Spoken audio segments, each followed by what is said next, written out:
Coronary artery disease की diagnosis और इसका पता लगाने का आज से बहुत साल पहले जब WHO ने इसके बारे में बताया था तो 3 स्तंभ माने गए हैं, 3 pillars of diagnosis of coronary artery disease. Number 1 is symptom, number 2 is ECG and number 3 is the cardiac markers or enzymes or investigations. हालांकि अब over a period of time आप इस मर्ज के बारे में पहले से कुछ अनुमान लगाए जा सकते हैं। आपके ब्लड टेस्ट के थ्रू ये पता लगाया जा सकता है कि आप क्या इस प्रकार के रिस्क आपके अंदर है या नहीं है, आपके कोलेस्ट्रॉल लेवल्स, आपका इन्फ्लेमेशन का level through CRP, HSCRP, high sensitivity CRPs, क्या आप पहले से जेनेटिकली या आपके बॉडी टाइप ही ऐसा है कि जहां आपको इसके चांसेस बहुत ज़्यादा हों, जिस तरह से हम उसको एक्सटेंडेड लिपिड प्रोफाइल बोलते हैं। कुछ खास तरह के लाइपोप्रोटीन्स हैं, ApoA, ApoB और LP small a, lipoprotein small a, homocysteine, इस तरह के लेवल्स का बढ़े होना शरीर में इस चीज़ का द्योतक है कि शायद आप कोरोनरी आर्टरी डिजीज़ के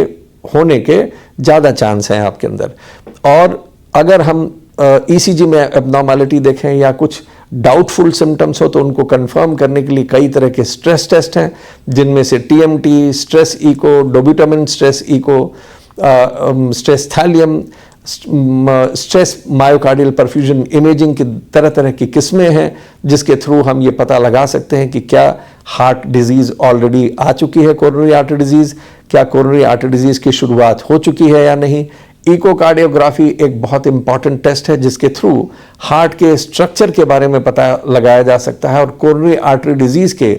आने या न आने का ये एक इनडायरेक्ट तरीका है जिससे हम पता लगा सकते हैं कि शायद इस व्यक्ति में कोरोनरी आर्टरी डिजीज़ है, या हम ये रूल आउट कर सकते हैं कि एटलीस्ट स्ट्रक्चरली इको के अंदर इंडिविजुअल को कोरोनरी आर्टरी डिजीज़ के लक्षण नहीं दिख रहे। और सबसे कारगर और सबसे इफेक्टिव तरीका कोरोनरी आर्टरी डिजीज़ के जब शक